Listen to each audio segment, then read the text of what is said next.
મિત્રો, આજની સવારની પ્રેમી સલામ. Praise the lord, hallelujah. આપણે એ જોતા આવેલા કે માણસ પોતે પોતાની રીતે પોતાનો માર્ગ બનાવી શકતો નથી. માણસ પોતે પોતાના પગલાં સ્થિર કરી શકતો નથી. એ સત્ય સ્વીકારવું જોઈએ. એવું ગઈકાલે પ્રભુના વચનોથી જોયું હતું કે મનુષ્યનો માર્ગ એ પોતાના હાથમાં નથી અને મનુષ્ય પોતાના પગલાં ગોઠવી શકતો નથી. આખરે તો દેવના વચનોમાં અને દેવના હાથમાં પડવાથી જ માણસ પોતે પોતાના પગલાં ગોઠવી શકે છે. આજનો જે પ્રશ્ન છે, માણસ કેમ પોતે પોતાના પગલાં ગોઠવી શકતું નથી? શા માટે માણસ પોતે સ્થિર રહી શકતો નથી, ઊભો રહી શકતો નથી, ખ્રિસ્તી જીવનની અંદર પોતાના માર્ગમાં ચાલી શકતો નથી?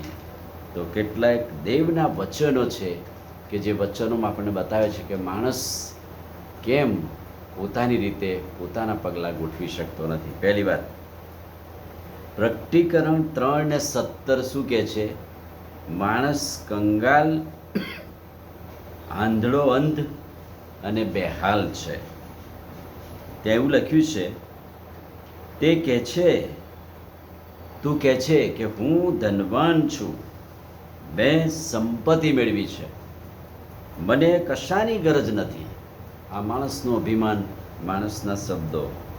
પણ બાઇબલ, પ્રભુનું વચન શું કહે છે? પ્રભુ કહે છે, પણ માણસ, તું જાણતો નથી કે તું કંગાલ, બેહાલ, દરિદ્રી, આંધળો તથા નગ્ન છે?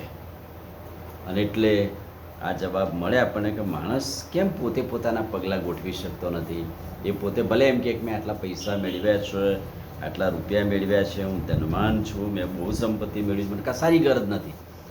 પ્રભુનું વચન કહે છે કે આખરે માણસ કંગાલ, બેહાલ, દરિદ્રી, આંધળો અને નગ્ન છે.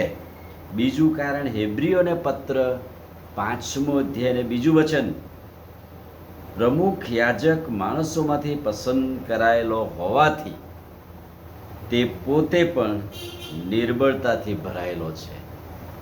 પ્રમુખ યાજક ભલે મોટો યાજક હોય, પણ આખરે તો માણસોમાંથી પસંદ કરાયેલો છે, એટલે એનામાં પણ નબળાઈ, નિર્બળતા, અધૂરાપણું છે. એટલે કે માણસ એ અધૂરો છે, નિર્બળતાથી ભરેલો છે.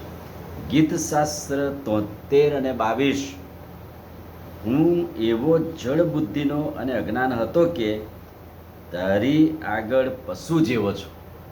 ગીત કરતા પોતે કબૂલે છે કે હું પોતે જ જળ બુદ્ધિનો અને અજ્ઞાન છું, તેથી હું મારો માર્ગ પોતે સલામત રીતે કરી શકતો નથી. અથવા તો બાઇબલ, પ્રભુનું વચન કહે છે કે હું મારી મેળે એ પ્રમાણે ચાલી શકતો નથી. પ્રભુ વિશ્વાસીઓને માટે માર્ગ ખુલ્લો મૂકે છે અને એમને સલામતી આપે છે.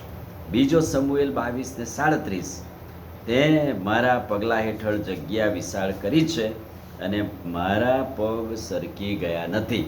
આખરે તો પ્રભુમાં સલામતી છે અને સમુએલ નોંધે છે કે મારા પગલાંની જે જગ્યા છે તો તે વિશાળ કરી છે. હું તો કંગાળ, બેહાલ, દરિદ્રી છું, હું શક્ય નથી કે કરી શકું.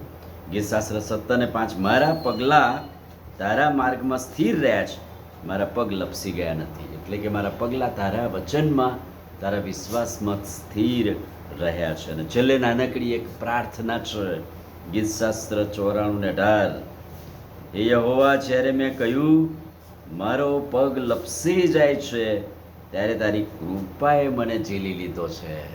આ એક પ્રાર્થના છે કે પ્રભુ, મારો પગ તો લપસી જાય છે, હું પડી જાઉં છું, સલામત નથી, પણ તારી કૃપાએ મને ઝીલી લીધો છે. આમીન. પ્રાર્થના કરીએ. વાલા પ્રભુ, આજે ખાતરીદાયક વચનને માટે આભાર. અમે અમારી રીતે અમારા માર્ગ ગોઠવી શકતા નથી, કેવળ તમારા માર્ગમાં ચાલવાથી અમે સલામત છીએ. અમારા માર્ગ સલામત છે. પ્રભુ ઈસુના નામમાં માગીએ છીએ, સાંભળો ને માન્ય કરો. આમીન. God bless.